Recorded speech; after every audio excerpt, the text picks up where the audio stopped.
Oke, Pak. Terima kasih.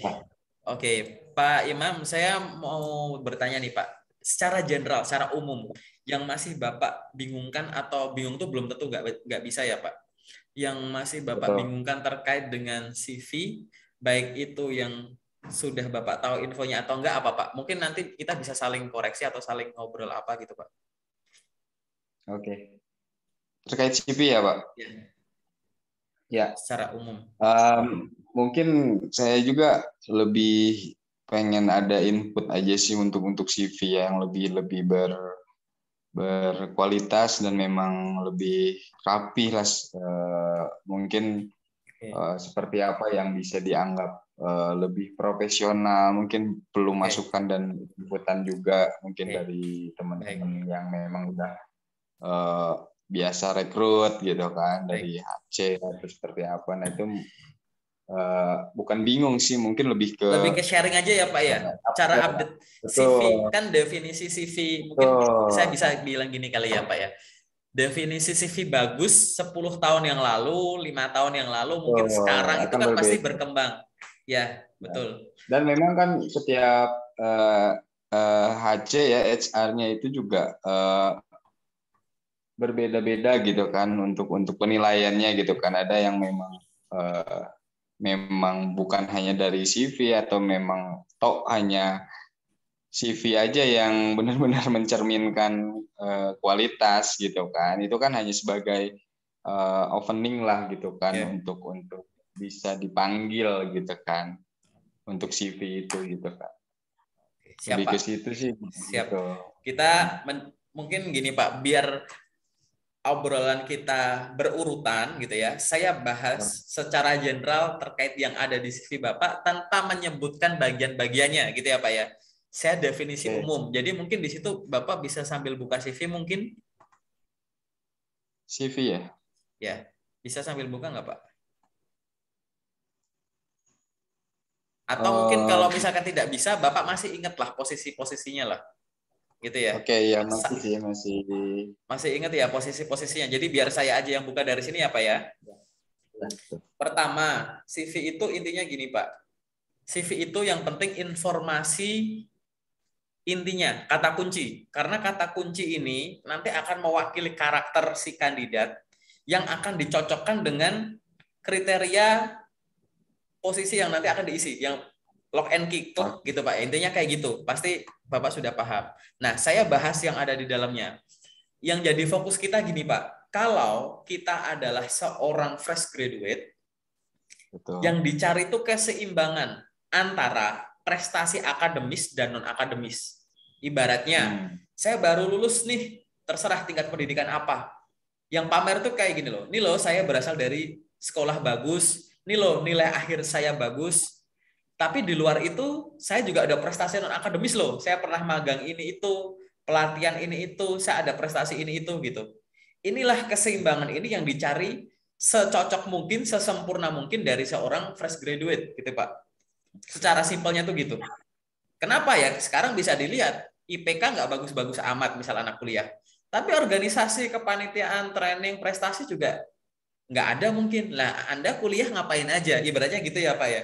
Gitu. Ini secara contoh ekstrim saja saya bandingkan dari yang terideal dengan yang nggak ideal. Untuk yang kedua, terkait dengan kita sebagai profesional dengan banyak pengalaman, gitu, saya melihat pengalaman Bapak itu jauh di atas saya, serius Pak.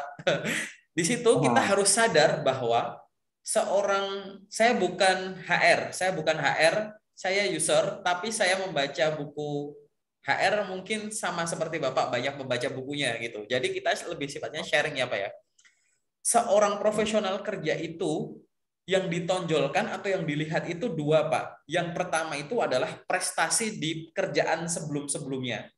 Karena nanti oke. turunannya gini, orang yang punya prestasi biasanya gitu ya. Dia itu memang menguasai jabatan tersebut gitu. Apalagi gitu ya kan. Kalau menguasai jabatan tersebut berarti kan dia tahu lingkupnya, view-nya mau view zoom in, zoom out gitu kan, berview juga lihat, dia tahu bagaimana cara mengelola sampai akhirnya tadi ada prestasi di sini. Turun lagi akhirnya apa? Kemampuan teknisnya juga dia harusnya menguasai gitu. Ini deretannya ini gitu. Sehingga gitu ya, CV seorang seorang profesional itu harus ngomongin detail di bagian pengalaman kerja. Oke. Detailnya itu lebih dari sekedar job description gitu. Tapi di dalamnya itu adalah detail-detail yang memunculkan 3 jenis angka, Pak. 3 jenis angka ini biasanya masuk di prestasi. Jadi ini bahasa simpelnya adalah setiap orang yang punya pengalaman kerja harus menyantumkan pengalaman kerja dengan prestasinya. Prestasi tidak harus yang viral, tidak harus yang diliput media, tidak harus yang ada hadiah berapanya gitu ya. Nggak harus dapat sertifikat ini itu. Gitu. Tapi kalau ada ya berarti bagus. Saya bilang tidak harus. Namun prestasi ini adalah sesuatu yang memang akan dilihat oleh perusahaan lain walaupun itu memang beda sektor gitu ya. Ini sebagai sesuatu yang valuable, ada nilainya gitu.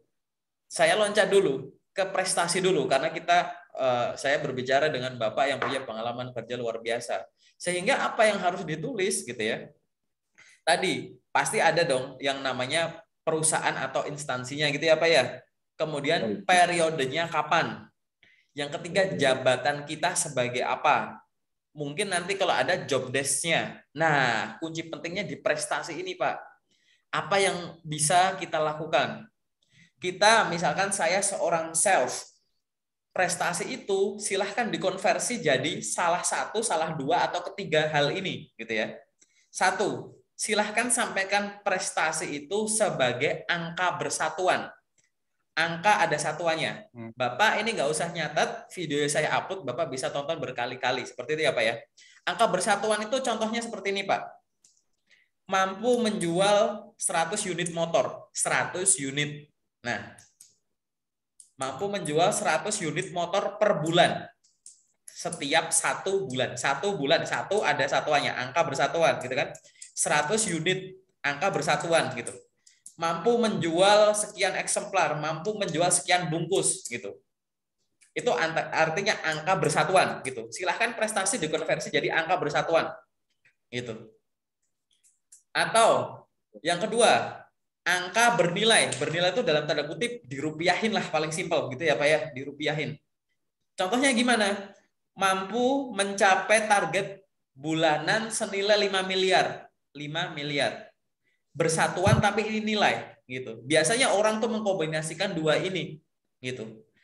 Rata-rata pencapaian penjualan 100 unit motor senilai 5 miliar misalkan gitu.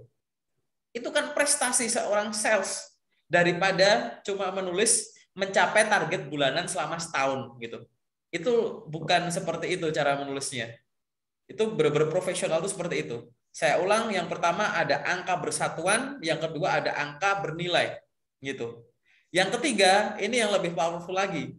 Perusahaan itu tidak hanya melihat profit tapi melihat profit growth. Sehingga angka yang ketiga adalah growth, pertumbuhan. Angka bersatuan, angka bernilai, dan pertumbuhan. Pertumbuhan dari apa? Bisa pertumbuhan dari angka bersatuan, atau pertumbuhan dari nominal. Mampu meningkatkan rata-rata omset gitu ya, sebesar sekian persen dari sekian menjadi sekian gitu. Itu contoh menggabungkan growth dengan growth nilai gitu. Mampu membuka gitu. Mampu membuka 10 cabang baru per bulan misal. Tapi ada growth-nya gitu. Gitu. Jadi mampu meningkatkan sekian persen pertumbuhan gitu. Di tahun lalu rata-rata growth-nya itu katakanlah 10 cabang per bulan, jadi sekarang katakanlah 15 cabang per bulan gitu. Nanti dibahasakan sendiri. Ini contoh simpelnya dan ini tuh sangat-sangat powerful. Saya kalimat kata-kata ini tidak berasal dari buku, namun beberapa buku coba saya satukan. Itu akhirnya tuh dasarnya tuh 3 ini saja, Pak. Itu sangat powerful. Gitu. Titiknya ke ini ya, mungkin ke apa yang benar-benar real, dicapai. Ya, dicapainya gitu. Betul, betul. Mungkin yang sifatnya general itu mungkin sesuatu yang bisa di job desk aja gitu ya Pak ya gitu. Gitu. Menjual sekian jenis produk dan harus mencapai sekian nominal sekian gitu. Tapi di prestasi sebutkan itu. Ini tiga ini sudah sangat powerful, Pak. Angka bersatuan. Terus yang kedua adalah angka yang bernilai gitu ya. Yang ketiga adalah growth, pertumbuhan. Itu saja. Paling itu saja dulu, Pak, yang hubungannya dengan pengalaman bekerja gitu. Nah, sebagai seorang profesional yang dinilai ini tidak hanya pengalaman bekerja ini, Pak. Tadi ya, bekerja dan prestasi ya, ini satu kesatuan. Tapi adalah di luar kerjaannya, apakah Bapak punya suatu inisiasi yang hubungannya dengan memperkaya kemampuan diri, misalkan ikut training, pelatihan ini itu gitu ya, Pak. Gitu. Karena nanti hubungannya itu sama apa gitu. Jadi kalau orang hebat saja kan udah banyak ibaratnya gitu ya, Pak ya. Nah, sekarang apa yang jadi unique value-nya Bapak gitu? Yang istilahnya saya lupa, unique value proposition gitu. Jadi yang Bapak ajuin gitu. Ya, bener namanya bener. Unique value proposition gitu. Jadi nanti Bapak bisa browsing ya, Pak ya. Istilahnya itu, Pak, unique value proposition gitu. Jadi menjadi hebat saja tidak cukup, biar lebih menarik, hebat dan berbeda gitu. Jadi kalau hebat dan berbeda itu nanti akhirnya tidak cuma distinct, bisa dibedakan dengan yang lain. Tapi kalau Bapak membungkusnya dengan sangat baik, itu akan bisa melihat bahwa ini bisa jadi berbeda bukan karena halnya, tapi karena yang lakuin saya. Jadi nggak ada yang bisa gantiin gitu. Tapi kan kalau dengan contoh ini kan cuma kalimatnya general, sehingga paling gampang semua nanti akan dimulai dengan ini. Gitu. Dengan tadi ya, semua yang Bapak tulis di CV pastikan muncul angka, sering muncul angka, sering muncul value, sering muncul growth itu, Pak. Gitu. Itu udah sangat menjual sekali. Itu susah ditemukan di CV, jarang sih. Mungkin karena saya nggak tahu ya, Pak ya. Saya memang belum lama sih review CV 8 tahunan terakhir ini. Cuman dari teman-teman yang share CV gitu ya, sebagian saja yang menuliskannya dengan seperti itu gitu. Yang lain hanya dalam sekedar pernah. Padahal pernahnya dia itu luar biasa, cuma membungkusnya saja. Pernah itu kayak saya pernah menjuarai ini, saya pernah mendapatkan hadiah jalan-jalan ke luar negeri gitu. Kenapa Anda fokusnya ke sana? Kenapa nggak fokusnya ke value yang Anda dapatkan sehingga Anda bisa jalan-jalan ke sana gitu? Gitu. Atau mungkin ada skenario kayak value-nya ini yang ditampilkan, begitu nanti waktu di interview value-nya ini disampaikan dan jalan-jalannya jadi gong, jadi kejutan gitu. Gara-gara itu saya akhirnya jadi kesini gitu. Nah, ibaratnya seperti itu. Itu sesuatu yang luar biasa gitu. Yang harus dijadikan fokus kita sebagai seorang profesional dengan pengalaman kerja yang lama. Jadi yang pertama tadi pengalaman kerja saya ulang-ulang terus ya Pak, pengalaman kerja yang berprestasi, ada prestasinya. Yang kedua itu adalah kita menghebatkan diri kita apa? Tadi Pak, yang tadi ya, unique value proposition. Jadi kayak Bapak ikut pelatihan apa, training apa Pak? Tidak harus yang in-house. In-house itu yang memang dikasih sama perusahaan ya, sistemnya HR, HC-nya sendiri gitu, untuk menghebatkan karyawan enggak. Misal Bapak ada inisiatif untuk ikut training ini itu gitu ya, biar ada certified something gitu Pak. Boleh nggak? Boleh sekali gitu. Bahkan ya nggak usah certified, tapi kalau misalkan gara-gara itu Bapak bisa menunjukkan paling simpel itu tidak pertama ditulis, kedua pada saat di interview gitu, maka akan enak. Kenapa? Karena interview untuk pengalaman seperti Bapak seperti ini tidak akan seperti fresh graduate gitu. Benar-benar nanti obrolannya mungkin lebih banyak ke studi kasus dan pemikiran-pemikiran taktis gitu ya. Dengan beberapa banyak skenario, kalau kondisinya kayak gini gimana sumber dayamu ini misal ini ditekan gimana, ini ditekan, ini dikembangin gimana gitu. Jadi kayak mana yang dipres, mana direlaksasi gitu banyak skenario. Jadi nanti lebih ke arah sana. Oke, jadi fokusnya ke arah sana dulu Pak. Yang terkait dengan gambaran general ya. Nah, sekarang saya mau masuk ke perbagian-bagiannya. Perbagian yang ada di CV itu tetap ada informasi pribadi. Karena kita sudah memiliki pengalaman kerja, maka langsung dilanjutkan dengan pengalaman kerja kita. Kemudian skill kita. Kemudian pengalaman pendidikan kita. Kemudian pengalaman training, sertifikasi, dan lain-lain. Prestasi boleh masuk ke tadi pengalaman pekerjaan atau dikasih judul sendiri prestasi. Boleh nggak? Boleh. Seperti itu. Kenapa pengalaman kerja dikeluarin? Karena satu, ada yang minta itu CV, ada yang mintanya resume gitu ya Pak ya, resume gitu. Sebenarnya nggak masalah, dua-duanya dalam tanda kutip untuk fungsi di Indonesia tuh nggak terlalu yang strict gitu. Tapi yang jelas kita harus ingat bahwa CV kalau diubah jadi resume gitu kan dia akan berfokus pada kemampuan teknisnya, pada pengalaman kerjanya dong Pak gitu. Seperti hal-hal yang sifatnya hobi atau sertifikasi, ikut seminar yang kurang penting gitu ya, itu memang disingkir-singkirin karena memang kita menunjukkan itu. Sehingga pada saat itu kita mau perpanjang jadi sebuah CV, kita harus berpikir bahwa yang paling menjual itu. Kecuali saya fresh graduate itu yang ditonjolin pengalaman kerja dalam tanda kutip magang organisasi gitu ya. Itu boleh. Tapi kalau misalkan kita sebagai seorang yang punya pengalaman kerja kita tuh harus yang kayak semua deh ditonjolin di awal aja dulu Pak, seperti itu. Nah, gitu ya Pak ya. Itu terkait dengan pengalaman. Sekarang saya bahas satu-satu aja Pak. Pengalaman personal information atau informasi pribadi. Pada dasarnya informasi pribadi itu yang diminta itu sebenarnya tuh sudah lebih dari cukup 5 informasi dasar saja Pak. Pertama tempat tanggal lahir, kedua alamat, ketiga alamat email, keempat nomor telepon, kelima sosial media. Saya bahas satu-satu. Tempat tanggal lahir itu ya mungkin nanti kalau ada penyesuaian usia atau yang nantinya kenapa ada tempat tanggal lahir ya tempat itu butuh. Misal kita jadi sales, sekarang kita tinggal di Jakarta, kita lahir di Medan, ada loker sales di Medan, gitu.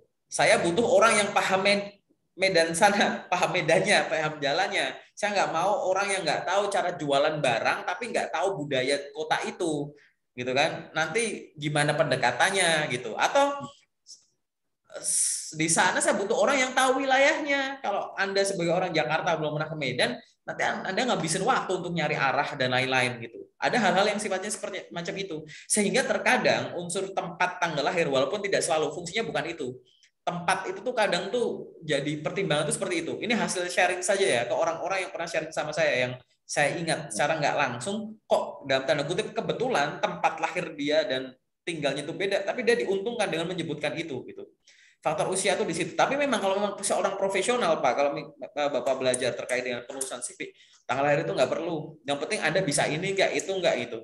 Cuman karena memang di Indonesia itu memang itu dalam tanda kutip suka jadi pertimbangan gitu ya Pak ya gitu. Ini memang ada pro dan kontranya Pak, tempat tanggal lahir dimasukin apa enggak. Saya tipe orang yang percaya tempat tanggal lahir dimasukkan. Sehingga jadi dipilih aja Pak. Ada orang yang lebih percaya tempat tanggal lahir. Mungkin ya. Ya, ada yang soal area. Jadi ada orang yang nulis tempat tanggal lahir, ada yang orang nulis usia gitu. Tanggal lahir sekian pasti usianya sekian gitu. Tapi nggak usah diduplikat sih sebenarnya Pak, kayak gitu ibaratnya ya gitu. Jadi penulisannya kayak gitu. Kalau kita udah nyantumin tempat tanggal lahir, usia kita nggak usah dimasukin atau kita nggak usah masukin tempat tanggal. Ya ini nanti Bapak kita kan perspektif saja ya Pak ya. Saya orang yang setuju itu akan dimasukkan karena akan memudahkan HR Pak kalau ada tempat tanggal lahir. Nah, dari 5 ini yang tadi saya sebut ya, tempat tanggal lahir, kedua alamat. Alamat sama. Silahkan kalau mau alamat lengkap boleh, alamat domisili boleh gitu ya.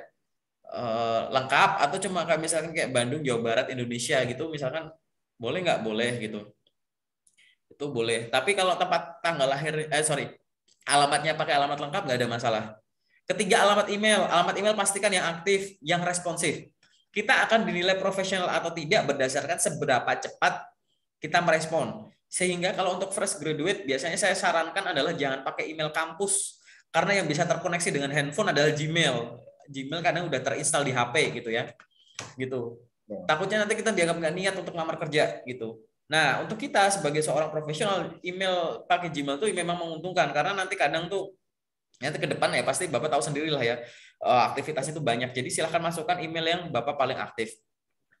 Terus yang keempat nomor telepon. Pastikan nomor telepon kita adalah yang paling aktif. Pastikan nomor telepon kita itu yang fast respon. Bahkan kalau mau adalah kita yang hobi nge-silent handphone.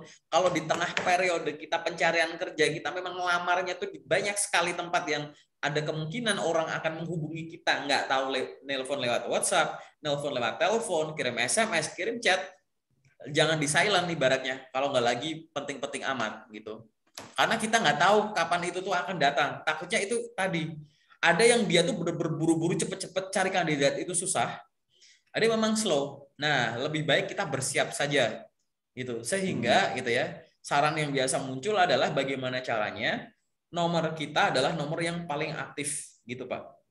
Itu ya. Dan yang kelima ini adalah tadi ya, tempat tanggal lahir, alamat email, nomor telepon. Kelima tuh sosial media. Sosial media itu dalam tanda kutip portofolio kita, Pak. Jadi misalkan kita mau bilang bahwa Pak, Bu, ini kemampuan kita kalau diringkas tuh di CV segini. Tapi kalau masih kurang, silahkan lihat di sini, sini gitu. Paling gampang sosmed gitu ya. Yang saya maksud adalah LinkedIn saja.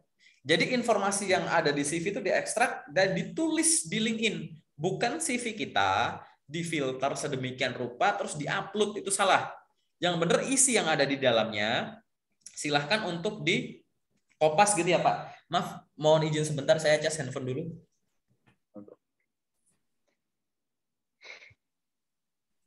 Jadi kayak gitu Pak. Jadi di kopas masuk ke LinkedIn gitu ya, sehingga nanti orang melihat gitu. Kenapa melihat? Itu tuh kayak ibarat kayak billboard kita, baliho kita, banner kita gitu ya, yang bisa siapapun boleh mengakses bahkan saat kita tidur gitu. Orang kan bisa ngunjungin gitu ya Pak, yang ngintip, bahkan menawarkan pekerjaan, nge-DM Bapak gitu ya, atau add friend Bapak bahkan waktu kita lagi tidur. Sehingga itu harus display dengan sebaik mungkin. Mungkin nanti saya akan bikin konten di YouTube saya, memang belum saya upload videonya. Namanya kita itu punya kembaran di dunia digital gitu, kembaran kita. Kita tidur, dia nggak tidur, nyari info terus gitu. Caranya dengan tadi menggunakan masing-masing platform itu sesuai fungsinya. Mungkin Bapak kalau menggunakan LinkedIn udah sering lihat orang upload CV LinkedIn, jangan pernah diikuti gitu. Senyaring-nyaringnya kita loker gitu ya, bukan itu fungsinya. Tapi Pak, ada tuh yang dapat pekerjaan dengan cara upload CV ke LinkedIn gitu. Iya, ada. Tapi bukan itu fungsinya. Ibaratnya Pak Imam, saya beritahu ya Pak, paku itu kalau mau ditancapin di dinding pakai palu. Pak, tadi saya ngelihat ada orang pakai batu, mukul-mukul paku, nancep tuh di dinding gitu. Itu logikanya seperti itu. Ya memang bisa, tapi batu itu bukan fungsinya untuk itu. Sehingga nanti kalau kita melakukan banyak sekali aktivitas di masing-masing platform tanpa mengetahui bagaimana peruntukannya, untuk optimasi masing-masing platform untuk mendekatkan dalam tanda kutip rezeki kita, pekerjaan impian kita itu ke kita tuh jadi kurang maksimal gitu ya Pak ya. Sehingga itu tadi, pastikan misal Bapak punya apa, website pribadi silahkan diisi di konsep Pak, yang menunjukkan bahwa ini kemampuan saya. Jadi 3 hal Pak yang harus tergambar di masing-masing, ya baik itu di CV, baik itu nanti di interview, baik itu tadi di LinkedIn, Bapak punya YouTube channel, punya website, punya blog gitu ya. Harus menjawab bahwa saya itu siapa, kita itu siapa gitu. Yang kedua, kita sudah melalui apa saja. Kita itu siapa? Saya adalah seorang lulusan jurusan ini dengan pengalaman kerja lebih dari 10 tahun di bidang ini. Ibaratnya gitu, Pak. Itu kan? Terus kita sudah melalui apa? Disampaikan gitu misalkan. Saya pernah menjabat sebagai ini. Atau misalkan saya pernah bekerja di bidang ini. Dengan prestasi ini gitu. Saya juga memiliki kemampuan teknis berupa mampu ini yang didukung dengan kemampuan berbahasa Inggris, Mandarin, Jepang misalkan yang fasih ibaratnya. Itu harus tergambar secara singkat bukan nggak harus singkat sih, harus semua itu terjawab. Kita itu siapa, kita sudah melalui apa, dan sekarang kita bisa apa. Itu harus selalu ngomong 3 hal ini. Kita siapa, kita sudah melalui apa, dan prestasi-prestasinya tentunya, dan sekarang kita bisa apa, skill, kemampuan, pengetahuan, wawasan apa yang kita punya sekarang gara-gara itu gitu. Nah, itu harus bisa terjawab baik secara ringkas di CV, secara ringkas di pengenalan diri pada saat interview, maupun secara di breakdown kalau misalkan Bapak mau membuat suatu portofolio dibikin PDF misal, atau misalkan ngisi profil di LinkedIn kan itu lumayan panjang tuh Pak gitu. Bisa. LinkedIn itu fleksibel, diisi sebagai suatu CV biasa bisa jadi kayak resume cuma yang penting-penting doang bisa gitu. Nah, kalau semuanya ini udah oke, itu berarti Bapak sudah melalui tahap pertama dalam persiapan pencarian karir, Pak. Ya, jadi memastikan CV-nya udah benar, informasinya dan cara nulisnya. Dan CV ini kan dalam tanda kutip kan ini kan perwakilan diri kita nggak? Gitu ya, Pak ya? Perwakilan diri kita. Nah, setelah Bapak memastikan perwakilan diri kita ini benar-benar merepresentasikan kita, Bapak duplikat sebanyak mungkin di tempat-tempat orang mungkin lihat, di pertigaan, di bawah jembatan. Itu tuh analoginya tuh kayak masang baliho tadi ya, di mana orang bakal ngelihat dan kayak nengok, nyetir, nengok gitu. Jadi di situ ibaratnya di mana? Oh, pancingannya saya taruh ke Glint, pancingannya saya taruh ke blog pribadi, pancingannya saya taruh ke Jobstreet, pancingannya saya taruh ke LinkedIn. Saya nggak tahu dari mana mereka akan datang, tapi semua itu adalah cloningan saya, gitu. Setelah bisa berdamai dengan CV, informasi benar, tulisannya benar, duplikatlah diri ke semua platform. Setelah menduplikat diri ke semua platform, yang ketiga yang dilakukan adalah pastikan masing-masing diri di semua platform melakukan aktivitasnya dengan benar. Gitu. Bukan hanya sekedar saya sudah punya CV yang benar, tapi cara ngelamarnya masih salah. Saya punya profil LinkedIn yang luar biasa, tapi nggak pernah ada aktivitas, paling cuma like komen gitu. Belum berani mencoba misalkan posting sesuatu, takut istilahnya kata-katanya aneh, pemikirannya aneh, yang like cuma dikit gitu. Gitu. Pertama benar dulu, setelah benar duplikatkah diri kemana-mana, setelah itu masing-masing bergulir. Yang ini ngeguling, yang ini loncat-loncat, yang ini melayang gitu. Karena masing-masing platform kan ada keunikannya, gitu. Gitu. Nah, saat ya kan kita cuma memastikan ikhtiarnya doang, Pak. Rezeki kan nanti yang akan datang gitu.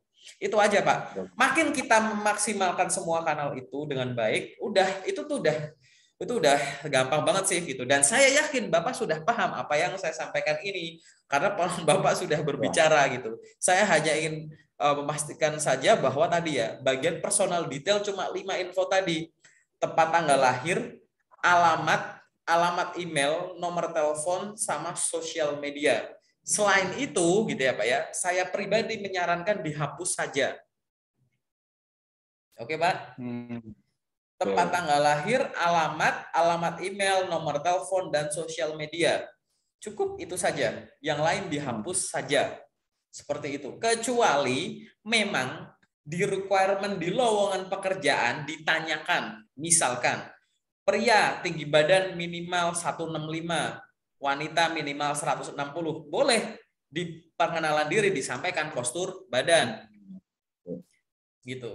Atau misalkan di lowongan kerja, memang Bapak daftarnya ke luar negeri, tapi di situ memang menyebutkan bahwa nationality, gitu. Misalkan warga negara Asia Tenggara, gitu. Boleh kita masukkan misalkan nationalities orang Singapura, orang Indonesia, ibaratnya seperti itu. Namun apabila hal tersebut bukan hal-hal yang ditanyakan, cukup minimal 5 hal itu. Mungkin nanti kalau misalkan Bapak menemukan referensi yang menyebutkan hanya 4, tempat tanggal lahir nggak usah misalkan, atau ada 6 ada tambahan 1 apa misalkan gitu, dipersilahkan. Kalau saya pribadi lebih ke 5 ini gitu ya Pak. Itu informasi basic. Selanjutnya terkait dengan pengalaman kerja gitu, saya urutkan seperti yang tadi saya jelaskan urutannya. Selanjutnya adalah pengalaman kerja organisasi kepanitiaan gitu ya, volunteer apapun itu, atau apapun yang ada penanda waktunya, silahkan dituliskan secara pertama konsisten. Jadi boleh alur maju, ini teori dasarnya itu sebenarnya boleh alur maju, boleh mundur. Maju tuh kayak dari yang pertama dialami gitu ya, pengalaman 2010 misalkan, baru 2011, 12, 13 gitu ya. Boleh nggak? Boleh. Itu urut. Semua urutannya begitu boleh nggak? Boleh. Ada buku referensinya. Ada juga yang dibalik, yang terkini dulu. Yang Bapak alami di 2021, baru yang dialami di 2020, baru mundur gitu ya Pak ya. Gitu. Asal harus konsisten. Kalau pengalaman kerja mundur ya pengalaman organisasi mundur gitu. Jangan flip-flop gitu, jangan bolak-balik. Nah, yang pertama akhirnya setelah saya melihat beberapa referensi, terus melihat lewat tanya jawab gitu ya Pak ya, baik saya tanya jawab ke beberapa rekan-rekan yang profesional yang saya anggap memang mumpuni untuk menjawab pertanyaan ini, nggak ada benar salah Pak, tapi ini lebih kayak yang memudahkan. Kondisional. Betul, itu yang akhirnya kita kan kalau pengen ada sesuatu itu kan cari yang fresh gitu ya. Freshnya Bapak tuh kapan sih gitu, yang terkini, sehingga saya sarankan tulis dari yang terkini dulu. Ini saya bilang seperti itu nggak melihat dari CV Bapak ya gitu. Saya lihat judul-judulnya saja gitu. Boleh nggak maju, boleh, alur mundur boleh, ada referensinya. Bikin konsisten itu udah bagus gitu. Maksudnya kayak penulisan mundur, mundur, mundur, maju, maju, maju gitu. Tapi saya menyarankan untuk pengalaman kerja itu dituliskan dari yang terkini dulu. Nanti yang lain akan mengikuti, organisasi, kepanitiaan, prestasi. Kan ada waktunya tuh prestasi kapan. Silahkan diurutkan seperti itu. Gunanya lagi Bu, untuk kita apa? Secara nggak sadar, kadang kalau kita sambil membuat CV dengan alur mundur seperti itu, kita nanti jadi kepikiran Pak. Saya pribadi juga nih Pak gitu. Jadi kayak saya tulis lah, ini ternyata yang terkini saya tuh ya juga nggak baru-baru amat ya gitu. Nah di masa kekosongan ini saya ngapain ya gitu. Akhirnya dua, ada kemungkinan di masa ini ngapain, ternyata kita sudah melakukan sesuatu, cuma kita lupa ngisi Pak, belum tertulis di CV gitu. Saya pernah mengalami itu. Waktu saya alurnya masih mundur-mundur maju gitu ya, nggak ketahuan. Begitu saya mundurin, kok kosong ya kalau dipikir-pikir ya. Ini saya ngapain? Oh iya, ini belum saya masukkan gitu. Jadi kepikiran gitu. Itu. Atau yang kedua, memang kita belum ada kemampuannya sehingga kita menyegerakan diri. Oh ya udah, untuk ikut apa misalkan bisa kita lakukan sekarang gitu. Bekerjalah atau organisasi atau kesibukan apapun itu gitu. Misalkan ya Pak ya gitu. Itu terkait dengan pengalaman kerja. Terus selanjutnya saya mau bahas terkait dengan pengalaman pendidikan. Pengalaman pendidikan itu cukup dituliskan pendidikan terakhir atau 2 terakhir. Contoh, saya lulusan S2, tulis saja S2 dan S1. Saya lulusan S1, silahkan boleh tuliskan S1 saja, atau S1 dengan pendidikan terakhir, misalkan ekstensi ya S1 D3, gitu, atau S1 SMA gitu. Gitu. Dan urutannya tadi ya menyesuaikan. Saya sarankan dari yang terkini dulu. Begitupun nanti pengalaman yang hubungannya dengan organisasi, kepanitiaan dan yang lain-lain. Cara menulisnya seperti itu. Nah, tadi Pak, yang saya garis bawahi banget di awal itu adalah pengalaman kerja kita. Silahkan boleh Pak tuliskan, pastikan ya ada nama instansi, periode, jabatan. Terus kalau ada job description gitu ya, kasih job description itu yang terukur. Tadi ya, prestasi itu kan diukur dengan menggunakan angka-angka yang tadi ini ya, 3 ini ya. Akan sangat menarik kalau gitu ya, target Anda ini juga angka gitu. Gitu, job deskripsi gitu. Menjual produk retail ini sebanyak sekian eksemplar, minimal ini target penjualan sekian gitu. Mampu membuka cabang sini ini, mampu produk ini sampai ke outlet ini, mampu mencapai ini gitu. Di angka, prestasinya keluarin angka juga. Wah, itu udah itu nggak bisa didebat Pak gitu. Bahkan kita nggak perlu ngomong sebagai saya sales hebat, itu udah ngomong gitu. Karena kita menyantumkan angka target, kita menyantumkan angka prestasi. Nah ini gimana cara ngedebatnya coba? Orang ini fakta, terukur lagi. Tapi ini tanpa perlu membocorkan omset maupun kerugian perusahaan ya Pak, angka-angka ini gitu. Sehingga nggak perlu yang detail banget, per bulan saja atau rata-rata saja atau per tahun saja seperti itu.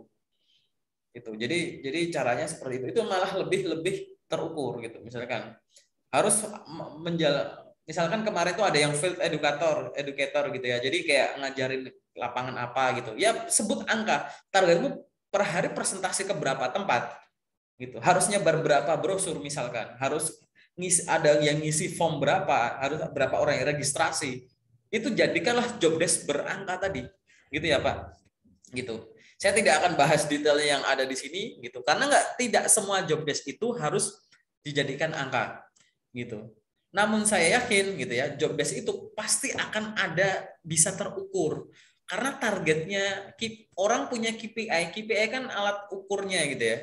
Gitu kan. Indikator, namanya juga indikator gitu kan. Nah, indikator itu kan pasti ada takarannya dong, Pak, gitu. Gitu.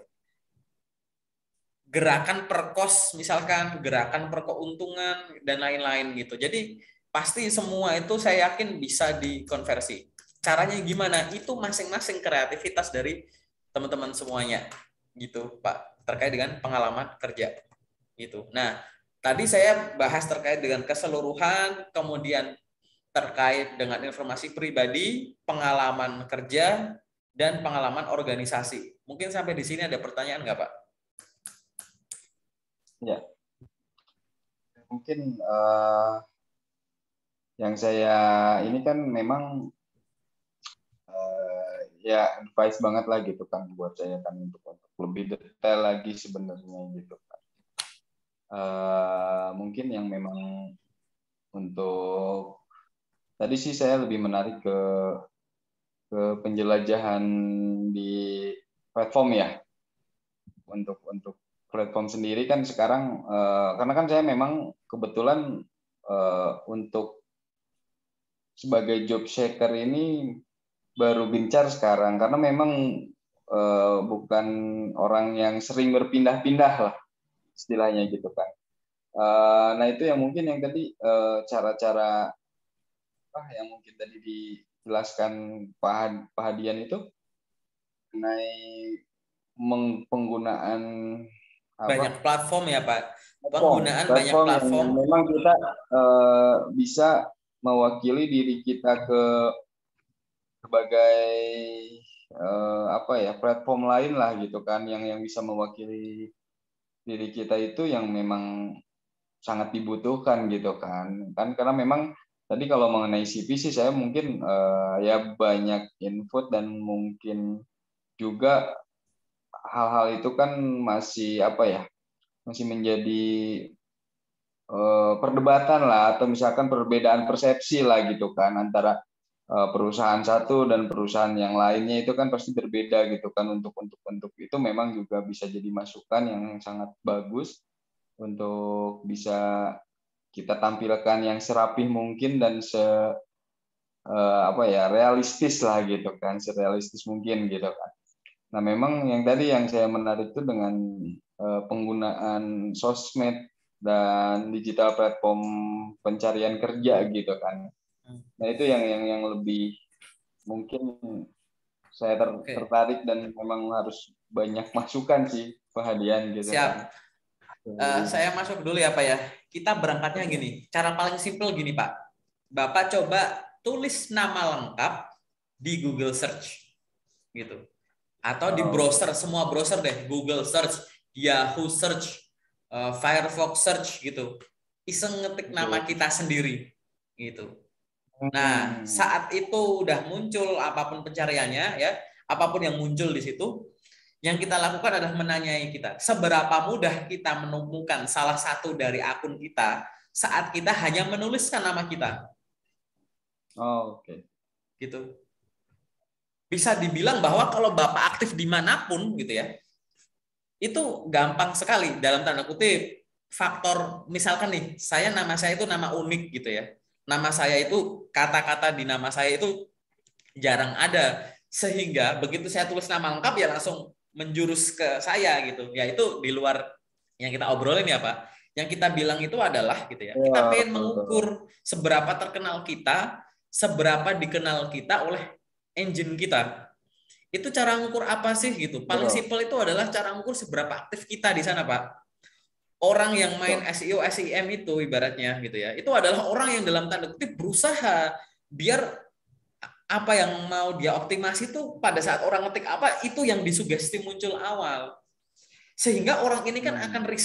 riset keyword, riset artikel ini itu, posting ini itu, kasih ini itu, mainin backlink dan lain-lain. Permainan seperti itu hanya untuk biar akun kita tuh naik. Tapi kalau kita pakai sudut pandang aktivitas tadi apa ya, terkenal aktivitas di digital adalah ya wajar itu aku naik, orang ini tuh berkali-kali mengevaluasi, ada alat ukurnya ya pasti apa ya itu kan performa web dia gimana, terus diisi ini, diisi itu. Sampai akhirnya nanti kalau ada orang nyari apa, web ini naik. Kan ibaratnya seperti itu. Kalau kita mau pakai analogi itu, bisa Pak, iseng aja kita search nama kita gitu ya. Terus iseng dicari gitu kan. Oh, kebetulan langsung muncul. Wah, bagus. Berarti di awal kita bisa bilang bahwa aktivitas kita ini bagus karena di akun ini nama kita bisa naik gitu. Tapi kan belum tentu begitu, Pak. Mungkin itu karena keuntungan nama kita saja yang unik gitu. Ya kan? Berarti bisa untuk apa? Introspeksi. Nah, ini loh, sekarang saya ketik ini di Google Search gitu ya. Wih, akun saya muncul di atas LinkedIn gitu. Setelah muncul di sini, boleh kita bilang atau sedikit senang bahwa oh berarti orang kalau mau nyari saya di LinkedIn mudah sekali. Tinggal nyari nama saya. Tapi yang harus apakah kita berhenti di situ? Tidak. Sekarang kita langsung ke pertanyaan selanjutnya. Nah, kalau misalkan nanti orang ngetik nama saya ketemu itu terus diklik ternyata LinkedIn saya masih dalam tanda kutip kayak nggak diurus gimana? Gitu. Atau tadi duplikat saya ini belum berhasil. Saya belum menduplikat diri saya di banyak tempat, saya udah buru-buru ngelamar sono sini ibaratnya. Gitu kan. Memang ada kemungkinan memang kita tetap cocok ada, Pak. Tadi yang saya bilang, biar kita memperbanyak kemungkinan ditemukan. Gitu kan. Kan ibaratnya dalam tanda kutip ya, kan tahu toko-toko retail biru dan merah itu ya Pak ya. Kayak kita di jalan sana ada merah pasti ada biru, ada merah ada biru gitu. Ya biar orang natap kemanapun ya ketemunya itu. Maksud kita tuh kita pengen kayak gitu. Akhirnya nanti suatu saat waktu kita pengen beli sesuatu, kita lihat orang beli di jalan atau apa, enggak ke merah aja, lagi ada diskon gede, enggak ke biru aja, lagi dapat poin gede gitu. Sama gitu. Kita cuma pakai analogi aja Pak gitu. Jadi pertama pastikan kita seberapa terkenal kita, seberapa dikenal kita di search engine. Kalau kita udah terkenal, habis itu pastikan akun itu kita udah oke, gitu kan. Gitu. Kalau memang belum terkenal, gimana ya biar nanti aku jadi terkenal ya gitu. Gitu. Kasih postingan-postingan tertentu yang akhirnya nanti bisa naik. Itu ada caranya, Pak. Saya nggak akan jelaskan di sini karena terlalu panjang ya, Pak. Gitu. Karena itu yang saya lakukan. Saya secara rutin nyari nama saya di Google gitu. Gitu. Harapannya adalah karena ini ada pengalaman beberapa unik. Dia ada orang setengah mati ngelamar di sini nggak jadi tiba-tiba ada tawaran dari sini berdasarkan profil yang saya baca dari sini gitu. Terus menawarkan itu. Ini nggak cuma sekali dua kali saya nemukan sharing seperti ini gitu. Dia sibuk nyari di sana tapi dapat tawaran dari sini. Nah ini nggak pernah saya apa-apain.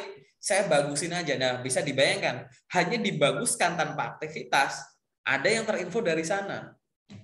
Gitu ya, apalagi kalau semuanya di maintain Pak gitu, bisa nggak bisa gitu, diluangkan saja, yang penting di targetnya dicatat, diprogramin kan gitu, nggak harus lama-lama online Pak, yang penting rutin, sama kayak misalkan gini, ada kalimat katakanlah biar Anda bisa naik sepeda dengan lancar, Anda harus belajar sepeda selama 50 jam katakanlah. Nah Pak Imam belajar sejam sehari. Saya sekali belajar nggak sejam, saya 4 jam Pak, tapi seminggu sekali. Siapa yang bisa dulu? Ya Pak Imam. Karena rutin. Sosmed pun demikian. LinkedIn khususnya. Saya orang yang mendalami LinkedIn lah ibaratnya. Untuk saya sendiri sih waktu itu memang. Karena saya merasa bahwa LinkedIn itu kalau kita datangi pada saat kita jadi job seeker saja, nanti nyari lokernya setengah mati Pak, susah. Tapi kalau kita rawat gitu ya, kan rezeki tawaran kita nggak tahu kapanpun. Pas lagi kita bagus-bagusnya ada tawaran gitu. Gitu. Pas kita lagi down, gitu kan saya sales juga, saya sales jadi kayak pas lagi down mah ada gini, pas godaan dan kayak gitu. Nah itu Pak, paling itu sih Pak. Saya yakin bahwa juga pernah mengalami itulah gitu. Jadi paling yang ke lebih digital tuh lebih seperti itu sih. Seberapa mungkin orang menemukan kita. Menemukan tuh ya ditemukan. Terus yang kedua dalam tanda kutip dikagumi karena kita punya pengalaman beserta sama prestasinya gitu ya. Dan yang ketiga itu adalah ya dibedakan gitu. Kita punya sesuatu yang unik gitu. Ya akhirnya kita akan diambil gitu. Nah, Dia ini memang lebih semua sistem digital. ya. Ya, Pak? Memang lebih lebih mungkin yang harus diperbaharui itu update update profile kita di LinkedIn ya, atau di platform-platform Ya. job seeker lah gitu kan. Nah itu mungkin yang memang harus di-update lah gitu kan mungkin. Ya, Karena Pak. memang yang saya alamin tuh memang saya aktif baru-baru ini gitu kan, ketika saya mencoba ya apa berpindah industri lah gitu kan. Untuk industrinya saya pengen coba ke industri lain gitu kan. Memang kan kenapa ya, karena pertama memang memperbanyak ilmu juga lah di bidang lain, di industri lain gitu kan, walaupun memang sama-sama marketing lah gitu kan. Tapi memang ya itu yang saya butuhkan, memang informasi-informasi mengenai lowongan tersebut ya. Memang sekarang kita benar-benar harus digital platform lah gitu kan, yang memang harus kita andalkan dengan baik lah gitu kan. Betul, Pak. Ya, mungkin itu sih ya Pak Hadian. Betul. Paling itu dulu, Pak, yang hubungannya sama general ya, Pak ya. Sekarang saya mau lanjut Ya, ke yang detail ya, Pak. oke. Saya mau sedikit lanjut ke yang